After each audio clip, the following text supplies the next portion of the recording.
Vamos começar com o balanço do que foi a presidência do ministro Luiz Roberto Barroso no Supremo.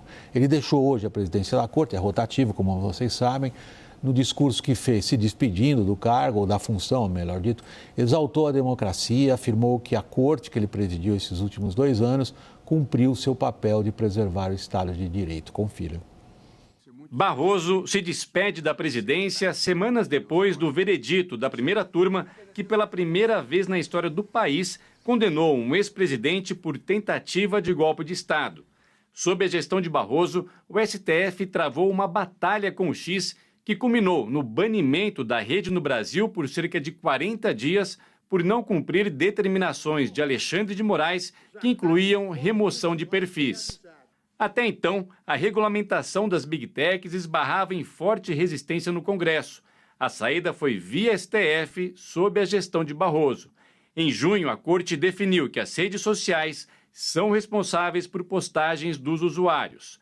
Visto como inimigo pela direita bolsonarista, o ministro, indicado em 2013 por Dilma Rousseff, protagonizou cenas polêmicas antes mesmo de assumir a presidência, com frases como derrotamos o bolsonarismo e perdeu Mané.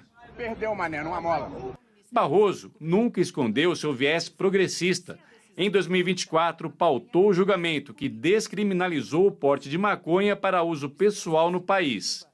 Também ficou responsável pelos desdobramentos da decisão de 2023, ainda sob presidência de Rosa Weber, que considerou inconstitucional a tese do marco temporal. Coube a Barroso organizar a Câmara de Conciliação, liderada pelo ministro Gilmar Mendes, após o embate com o Congresso, que restabeleceu o marco temporal por meio de lei.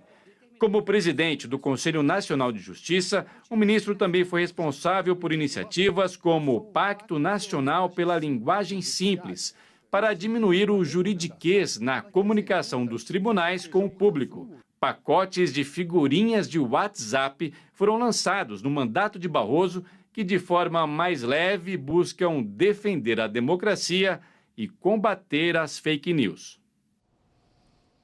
Leonardo, vamos tentar apreciar o que foi esse período de últimos 2 anos no Supremo, evidentemente pelo viés político. Nenhum de nós 4 agora nessa roda tem formação, o Caio tem, né? O Caio tem informação, mas não exerceu, né, Caio? Sim, não. Não sei se você não fez a carreira de jurista, operador de direito. Não. Só de jornalista. Só de jornalista. Então, somos leigos. Então, vamos ver pelo ângulo que a gente trabalha, que é o ângulo dos fatos políticos. E aí a gente precisa olhar esses 2 anos em função, por exemplo, do que o próprio, que agora se deixa de ser presidente do tribunal, o ministro Barroso, disse a respeito do que ele faria. Ele falou, por exemplo, que o legado dele seria a recivilização do Brasil, pois seria papel do STF empurrar a história. Ele conseguiu? Acho que não, né, William? Eu realmente peço licença porque eu não sou jurista, mas eu acho que quando a gente vai fazer uma avaliação dessa natureza, existe um espaço para o senso comum, né? O senso comum como common sense, como os americanos imaginam, que é você olhar e perceber se aquilo que foi feito tem sentido, tem enraizamento nas crenças e nas expectativas que as pessoas possuem, né? Eu acho que se a gente olhar, uma das maneiras de analisar o Barroso é a gente olhar os resultados, né? Acho que todo gestor tem esse compromisso. E ele está encerrando com a Lava Jato absolutamente desmontada, né? Pelo ministro Dias Toffoli. O inquérito do fim do mundo, que começou antes dele, não foi concluído, né? Quase a maioria dos ministros está sancionado pelo governo norte-americano. Ele termina com o judiciário sob uma forte crítica de grandes salários, de privilégios, né, onde ele faz uma defesa corporativa intransigente, né, em nenhum momento ele entra para fazer uma autocrítica. Mesmo essa agenda progressista, né, que ele encara, num determinado momento, ele tem que recuar, né, porque viu que o nível de problema que ele estava criando com o Congresso era muito grande. E, por último, embora ele se diga um progressista, ele tem muitos textos mostrando, muitas falas, mostrando que ele, na verdade, é um positivista, né? Aquela ideia de que existe uma elite ilustrada que tem a capacidade de saber o que é melhor para a sociedade. E isso está numa declaração, com isso eu encerro, né? Que ele diz assim, que o Constituinte de 1988, ao constitucionalizar tudo, ele decidiu tirar quase tudo da política e direcionar isso ao direito, né, para que os ministros, que são os iluminados, né, tomassem decisões de políticas públicas, decisões sobre questões que o Congresso não quer legislar, como a questão das redes sociais. Então, eu não sei nem se a gente pode dizer, e aí eu não quero ser tão duro, mas estou sendo, né? Nem dizer se o ministro tem um legado, sabe? Eu acho que ele fica pelo meio do caminho, não propõe, não consegue atingir o que ele propõe, e termina com a corte muito mais pressionada até do que estava, né, quando assumiu, porque deixa aí 7 ministros sancionados pelo governo dos Estados Unidos. Ele fez uma observação, de certa forma, oblíqua, né? Em relação ao que você acabou de falar, Leonardo, sobre o espaço que a política acabou atribuindo, né, na visão dele, ao Supremo, quando ele disse, no discurso de despedida, Caio, o Congresso não consegue legislar por falta de consenso. Aí surge o protagonismo do STF. Ele foi socorrido em boa medida, isso também tem um gesto simbólico, pelo decano Gilmar Mendes, que hoje vem a público e diz: a história vai julgar o tribunal, futuras gerações saberão reconhecer que o tribunal foi duramente provado, mas soube resistir. Vai julgar como?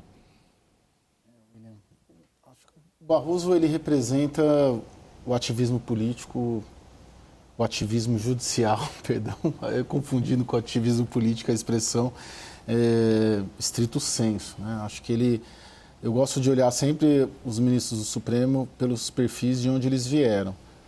O Barroso é um advogado do Rio de Janeiro, voluntarioso, progressista sim, e que ele tem essa concepção de que usar o direito e o cargo de ministro do Supremo Tribunal Federal, no caso dele, para promover políticas públicas. Isso é uma concepção dele, né? Porque os advogados são assim também, né? Voluntariosos e tem esse protagonismo todo.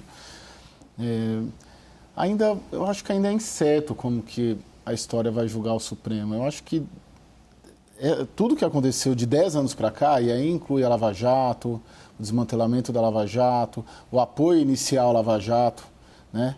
Até derrubar a Dilma. Depois que derrubou a Dilma, a Lava Jato começou a avançar para a direita, e quando começou a avançar para o próprio tribunal, o tribunal começou a pôr empecilho no trabalho da Lava Jato, foi aí que parou, não foram os abusos. Essas questões que começam com a Lava Jato e terminam no julgamento do Bolsonaro, elas mostram um ativismo, elas mostram uma atuação muito política. Agora, por outro lado, você tem sim temas que precisam ser debatidos pela sociedade brasileira que o Congresso senta em cima.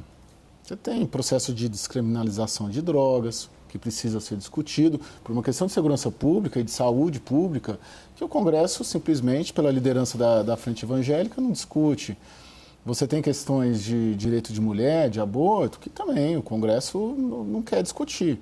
Então, por esse campo, e sem falar na atuação do Supremo na pandemia, e sem falar na atuação do Supremo, inclusive, durante o governo Bolsonaro, que tem diversas medidas que foram positivas. Foi o Supremo que autorizou estados e municípios a atuarem em prol da pandemia no momento em que o Executivo, o governo Bolsonaro, ia em outro sentido, né? Dizia que quem ditava as políticas era o Executivo. Eu acho que tem prós e contras, de uma maneira geral. Acho que como todos os poderes, como tudo na vida, assim, você pode elencar aqui, como eu elenquei, Lava Jato, as questões envolvendo o julgamento de Bolsonaro, mas você pode elencar outras tantas ali que dá uma atuação relevante também para o tribunal. Apoio para a institucionalidade, né, William? Nossa musa da institucionalidade, fazendo jus ao apelido. Porque, por exemplo, isso que o Caio traz aqui para a gente, né, é o que me preocupa exatamente do ponto de vista da institucionalidade, né? Afinal de contas, é natural a gente aceitar uma mudança no papel da Corte Suprema, para alguém que passa a formular política pública, para uma instituição que passa na expressão, né, de que não existe vácuo no poder, para alguém que passa a ocupar o espaço de poder que os outros poderes não exercem, né? Faz parte da evolução da instituição e do fortalecimento das instituições, da governabilidade do país, acatar essa transformação? Eu fico me perguntando isso, eu estou só jogando aqui. Eu queria aproveitar para fazer uma pergunta para o Léo, e até o fato da gente estar discutindo a saída do Barroso com um cientista político, né, já fala muito sobre o que foi o legado dele. Agora, Léo, o que eu queria te ouvir da sua corrida em Brasília é como é que você enxerga os outros poderes. É claro que a gente conhece as picuinhas, tentando segurar o poder de um ministro ou outro, mas como é que você enxerga os outros poderes vendo o STF assumir esse papel, do papel que reciviliza o Brasil, do papel que empurra o país, como o William disse? Na verdade, foi o Barroso que disse. Não, o William falou que o Barroso disse, né? Peraí, deixa eu só... O William citando o Barroso. A própria ideia de recivilizar é uma ideia autoritária. É uma ideia de que a sociedade é composta por pessoas que não estão civilizadas, que são bárbaras, né? Que se você for puxar para trás, é uma ideia que justificava aquele autoritarismo instrumental, né? Vamos preparar as pessoas para a democracia. Elas não estão prontas para a democracia. Então, assim, eu acho que, no fundo, com todo o verniz, acho que o Barroso trouxe uma perspectiva meio autoritária e muito corporativa para... Agora, eu acho que assim, a gente não pode colocar toda a culpa no homem, né? As instituições, elas estão claramente desequilibradas, né? E aí eu vou discordar do Caio num aspecto que é o seguinte: muitas vezes, quando o Congresso não decide, a não decisão é uma maneira de decidir, né? E aí eu acho que existe uma dificuldade de cada um se colocar no seu quadrado, e aí a gente tem hoje talvez um momento mais desequilibrado do tempo de democracia, onde a gente tem um executivo excessivamente apoiado, né, no judiciário. Antigamente era a minoria que perdia e ia ao judiciário, hoje é o governo que perde e vai ao judiciário. Um Congresso que tem um grande poder, mas tem muita dificuldade de fazer alguma coisa com ele, né? Não consegue se organizar. E o judiciário que está um pouco perdido aí em relação às suas próprias funções, muito estimulado, né, por essa quantidade de poder, esses papéis novos que assumiu, mas pagando muito o custo disso. O que eu entendo é o seguinte, que esse ativismo ele gera uma contaminação partidária da corte que, no final das contas, vai destruir a própria corte, né? Quando você vai perguntar para os militares, por exemplo, por que eles não gostam nem de pensar em entrar mais na política, foi porque em algum momento o partidarismo entrou no exército e você quase acabou com ele. Então, assim, eu acho que o Fachin, ele chega com uma boa proposta, né, a começar de recusar uma festa, né, de inauguração do seu mandato. Mas ele chega com uma proposta de reinstitucionalizar o judiciário dentro das suas funções principais, né? Então, me parece que a gente vai ter aí uma grande guinada, porque, como eu tenho dito, né, eu acho que o Barroso, ele, a partir de uma perspectiva meio equivocada, ele não entregou o que imaginava e deixou a corte numa situação de vulnerabilidade excepcional, né, a começar, de novo, lembrando, por juízes que estão sancionados por um governo estrangeiro. Eu concordo, eu já disse isso, inclusive, várias vezes aqui, né? O Congresso, quando não decide, opta, inclusive, por decidir. O que eu penso é que tem temas que você tem que tomar uma decisão, de alguma maneira. E eu cito dois aqui que eu acho que tem que ter uma decisão, sim. E que se for depender do Congresso, não digo para todos. O Congresso não vai tomar uma decisão porque é mais cômodo que não se tome uma decisão. Acho isso para drogas e direitos de mulher, por exemplo.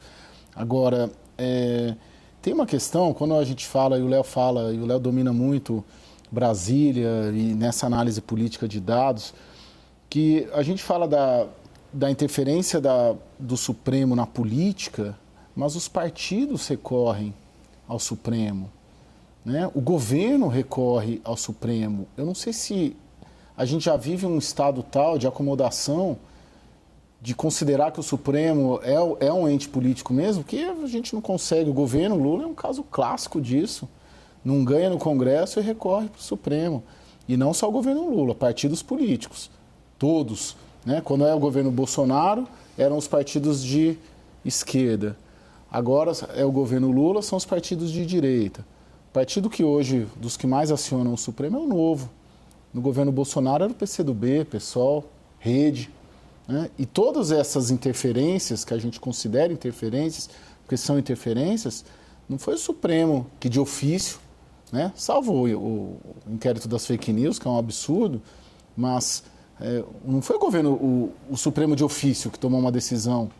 Ele foi provocado, invariavelmente, por um ente político que não conseguiu criar um consenso e construir um consenso na esfera política e acabou jogando a decisão para os 11 ministros.